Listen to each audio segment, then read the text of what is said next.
आ जाओ। सो हमने जो है ना यहाँ से वर्क एनर्जी पावर देखना है। सही है।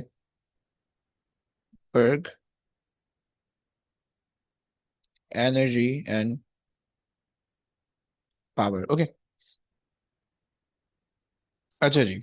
देखो भाई, सिंपल सिंपल से मैं पढ़ा रहा हूँ, इसमें बहुत लंबी नहीं कर रहा अभी मैं। सही है। हम वर्क कह रहे होते हैं प्रोडक्ट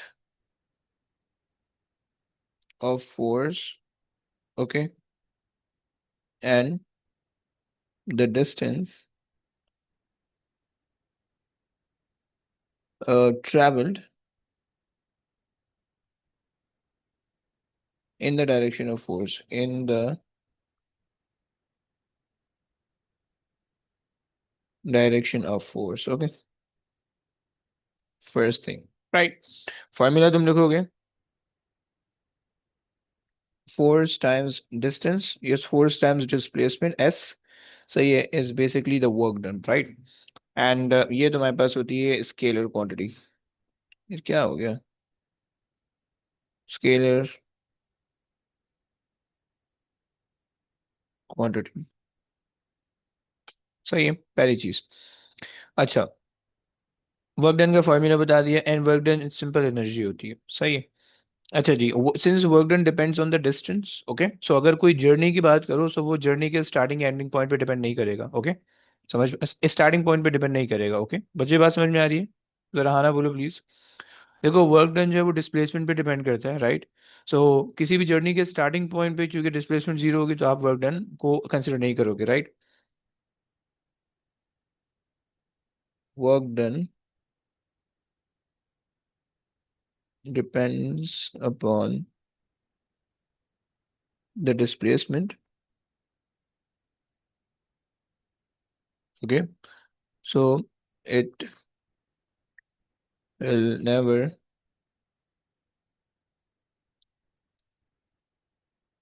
consider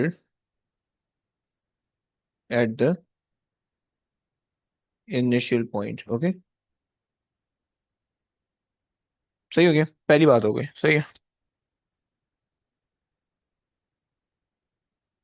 अब जो है ना वर्क डन तो हमारे पास कॉन्सेप्ट, अगर तुम फ्रिक्शनल फोर्स के अगेंस्ट वर्क डन कर रहे हो so that will be considered as work done against the friction. Okay, formula same रहेगा। सही है।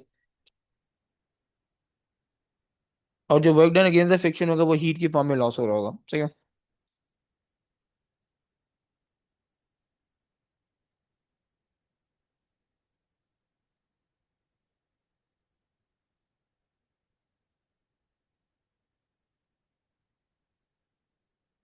लॉस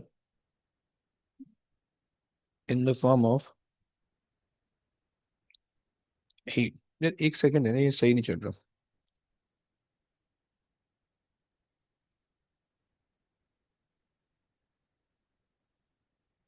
ओके, ये हमारे पास हो गई वर्क डन से रिलेटेड बात। अब हमारे पास आती है एनर्जी।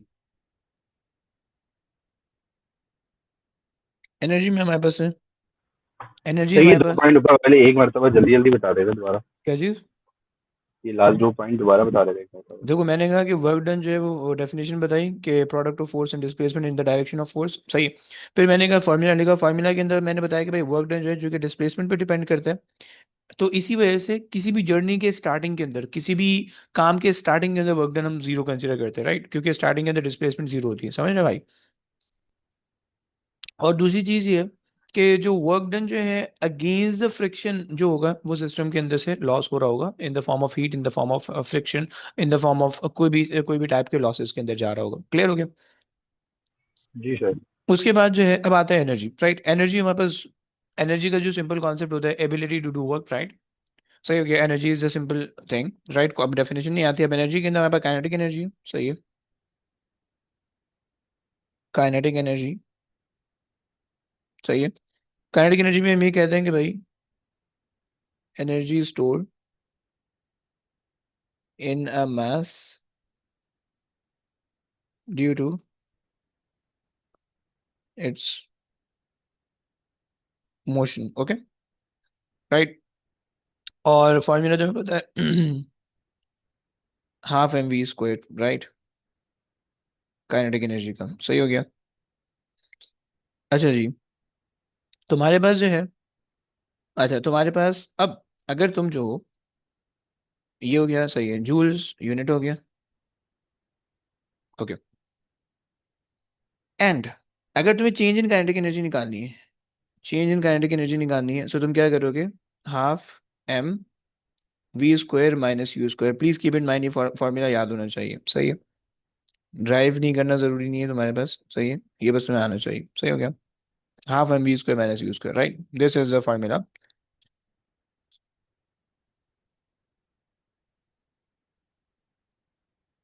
ओके। अगर ऑब्जेक्ट कांस्टेंट वेलोसिटी पे चल रहा है तो change in kinetic energy zero हो जाएगा, ओके।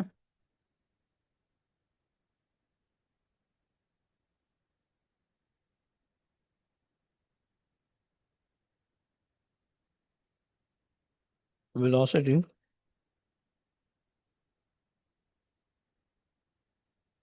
सही हो गया। ये होगी काइनेटिक एनर्जी की बात। अब आ जाओ पोटेंशियल एनर्जी की बात करते हैं।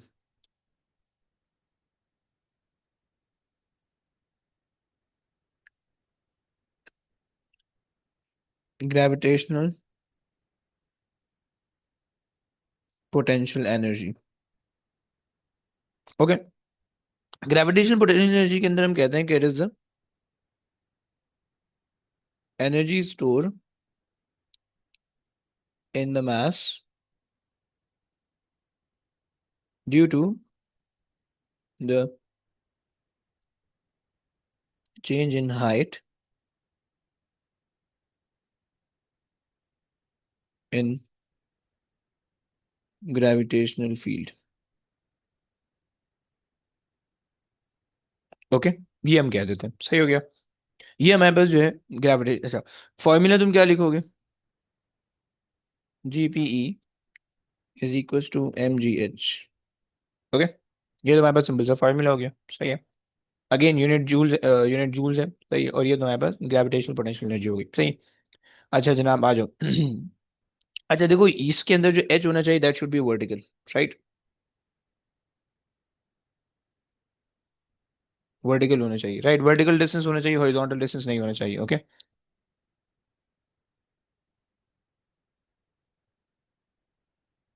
चलो आगे आओ। काइनेटिक एनर्जी होगी, ग्रेविटेशनल पोटेंशियल एनर्जी होगी, पावर भी रिलेट कर देते हैं पहले।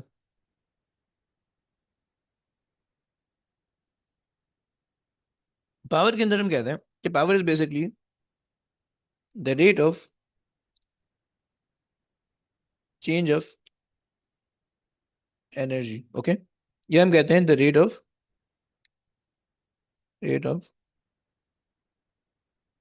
डूइंग वर्क, ओके, सही हो गया। ये हमारे पास दो डेफिनेशन होगी पावर की, राइट। पावर के अंदर आपके पास जो फॉर्मूला होगा पावर का, power is equal to, power is equal to, ये पेपर में इन दोनों में से कोई भी एक लिख सकते हैं।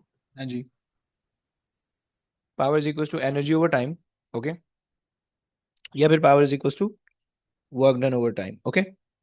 अच्छा तुम्हें पता है बाय द वे, तुम्हें ये बात पता है कि work done is basically force times displacement over time. अच्छा याद रखना, इसके अंदर याद रखना प्लीज, इसके अंदर सुन रहे हो ना, इसके अंदर ये याद रखना कि जो फोर्स है ना, ये फोर्स कांस्टेंट होनी चाहिए, this force should be constant, okay.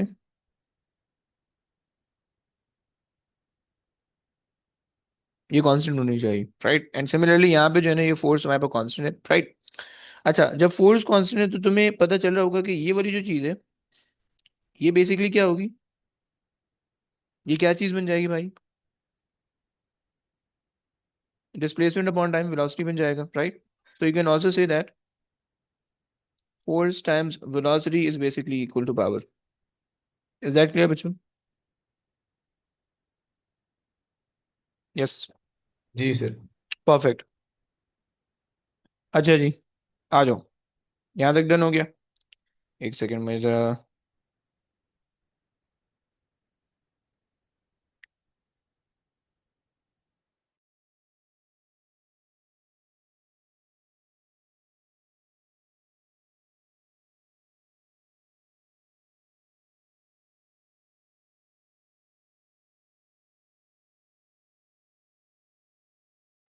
अच्छा जी, आ जाओ भाई। पावर हो गई, सही है। अब उसके बाद आ जाओ, एक और चीज है एफिशिएंसी। सही है। एफिशिएंसी,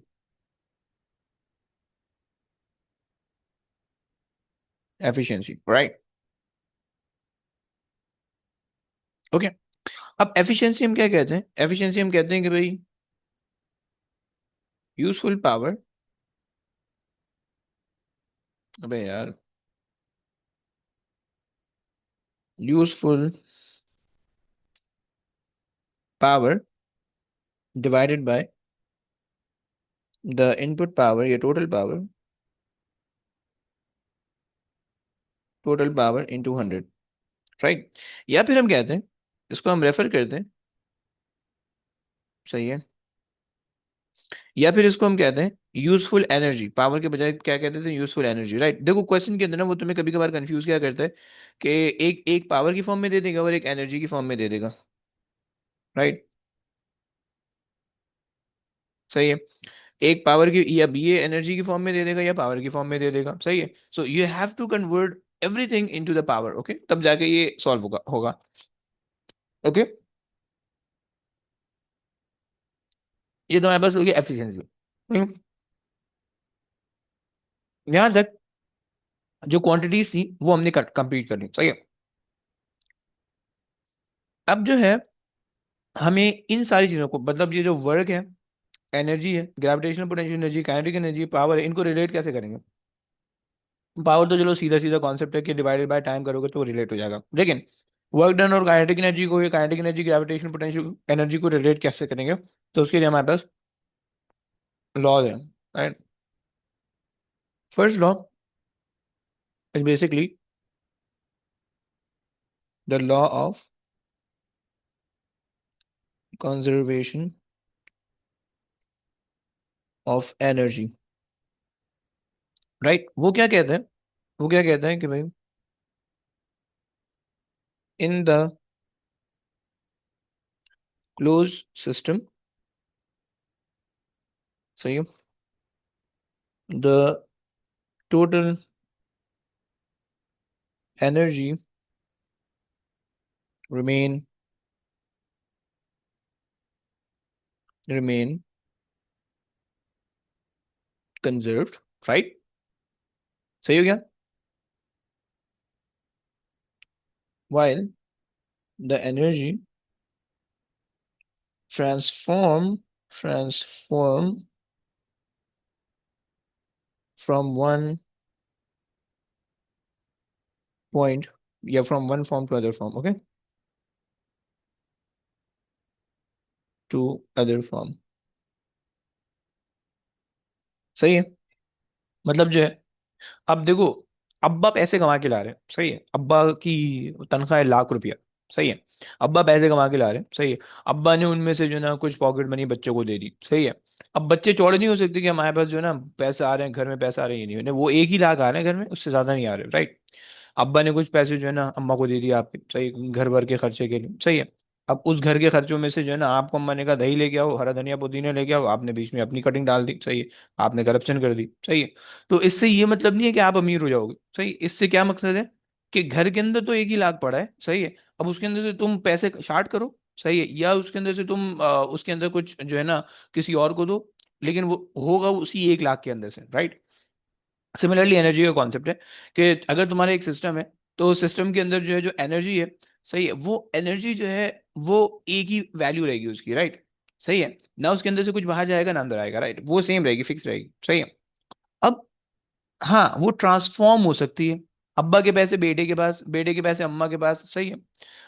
अम्मा से करप्शन के बाद वापसी बेटे के पास, सही है। तो ये जो करप्शन, मतलब नहीं नहीं, ये जो पैसे की हेरप नहीं, हेरा फेरी, अबे यार यही चल रहा होता है, खैर करो, खैर। ये जो हमारी पैसों का फ्लो चल रहा है, सिमिलरली एनर्जी का फ्लो भी इस तरह से है कि वो ट्रांसफॉर्म हो रही होगी, सही है। So law of conservation of energy आपको बिल्कुल यही कह रही होती है, राइट। कि एक जगह से दूसरी जगह पे ये किस तरह से आपके पास जा रहा होगा, राइट। एनर्जी किस तरह से एक जगह से दूसरी जगह पे जा रही होगी, राइट। सही हो गया। इसके अंदर हम वर्क डन को कंसिडर नहीं कर रहे होते, हम डायरेक्ट सिर्फ एनर्जी को कंसिडर कर रहे होते हैं, राइट। दूसरा जो एक केस है वो हमारे पास है work energy theorem, right. Work energy theorem. Okay, तो वर्क एनर्जी थ्योरम में ये कहता है कि external work done produces the change in the energy of the system। सही है? अब change in the energy of the system का मतलब है कि भाई बाहर से अगर एक बंदा मेहनत करके कमा के ला रहा है, बाहर से एक बंदा मेहनत करके कमा के ला रहा है, तो उसी की वजह से आपके हालात अच्छे होंगे। सही, आप स्कूल जा पाओगे, आपके घर में खाना बन सकेगा। सही है, आप जो है ना चार लोगों के अंदर चौड़े हो सकोगे। सही है, ये सारे काम है। सही है, लेकिन अगर ऐसा नहीं हो रहा है, सही है, तो इसका मतलब है कि फिर वही भूखे नंगे मरोगे, मतलब जो आजकल के हालात हैं। सही है, तो खैर, तो कॉन्सेप्ट ये है कि जो एक्सटर्नल वर्क डन आप कर रहे होगे ना, उस एक्सटर्नल वर्क डन की वजह से काइनेटिक एनर्जी भी चेंज होगी, पोटेंशियल एनर्जी भी चेंज होगी। राइट, अब इंक्रीज होगी या डिक्रीज होगी, दैट डिपेंड्स। अगर स्पीड अप हो रहा है सिस्टम तो इंक्रीज हो जाएगी, अगर स्लो डाउन हो रहा है तो डिक्रीज हो जाएगी। सिमिलरली पोटेंशियल एनर्जी डिपेंड करेगी हाइट पे। अगर हाइट इंक्रीज हो रही है एक्सटर्नल वर्क डन की वजह से तो इंक्रीज हो जाएगी ग्रेविटेशनल पोटेंशियल एनर्जी, और अगर हाइट चेंज करोगे तो डिक्रीज हो जाएगी। राइट, समझ पा रहे हो बच्चों? हाँ जी, जी। Is that understandable? जी सही हो सर। गया, जी सर। परफेक्ट हो गया। ये हमारे पास चार पांच चीजें थी, सही है, जो कि वर्क एनर्जी पावर के चैप्टर के अंदर सब कुछ मैंने बता दिया। सही है, लेकिन ये जो दो चीजें हैं लॉज, इसको हमने अप्लाई करने के लिए इसकी कुछ एप्लीकेशंस देखनी है। सही है, लेकिन वो मैं अभी नहीं देख रहा, मैं यहाँ पे क्लास एंड कर रहा हूँ। सही है, एप्लीकेशन को देखने के लिए मुझे क्वेश्चंस पे जाना पड़ेगा, और वो मैं कल जाने वाला हूँ। सही है, उस कल हमने ये क्या करना है, फोर्सेस के क्वेश्चन भी इसके अंदर आ रहे होंगे और वर्क एनर्जी पावर के भी क्वेश्चन इसके अंदर आ रहे होंगे। राइट, तो बस ये काम कर लेना।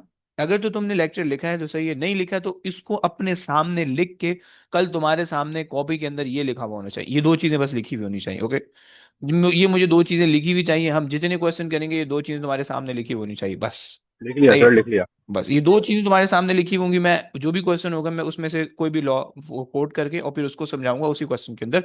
एंड साथ में जो है जो तुम्हारे पास ये तीन चार फॉर्मूले हैं तुम इनको देख लो। राइट, ये इसकी खैर है, इसका मसला नहीं है, यूज करते करते आ जाएगा। सही, बट ये दो चीजें तुम्हारे पास लिखी हुई होनी चाहिए। कल इंशाल्लाह जो है ना ये फोर्सेस भी उसके साथ निपट जाएगा, वर्क एनर्जी पावर भी हो जाएगा, और फिर उसके बाद जो है next week moment, force extension, pressure density, ये तीन चैप्टर खत्म हो जाएगा फिर। सही है, सर ये ईयरली बता दें, लास्ट टाइम 17 का अक्टूबर नवंबर 2 3 किया था।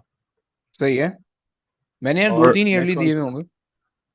हम सर मैं शायद लास्ट क्लास में नहीं था तो मुझे बता दें। 17 का मई जून 17 का अक्टूबर नवंबर, 17 के कितने हो गए अपने पास, लिख रहे हो? नहीं, अभी लिखा तो नहीं है। देखो 17 के मई जून के सारे होने चाहिए आपके। सही, मई जून का 23 मैंने करवाया था शायद, या मुझे करवाना है उससे मैंने इसके मेरे ख्याल अलावा। में 2 1 2 2 भी कर लिया। सही है, तो अक्टूबर अक्टूबर नवंबर अगर शुरू करें, अक्टूबर नवंबर के तीनों हो गए हैं तो सही है, तीनों नहीं हुए हैं तो तीनों करो, तीनों करके भेजोगे। सही है, और अगर हो गए तो फिर आगे चले जाओ मई जून 18 पे, बट वो मैंने अभी दिया हुआ नहीं है, लेकिन वो मुझे 17 पूरा कंप्लीट चाहिए पहले। ठीक है, मैं 17 का कंप्लीट कर लूँगा। फिर चलो, तो ओके गाइस, टेक केयर बच्चों, अल्लाह हाफिज। और अल्लाह हाफिज।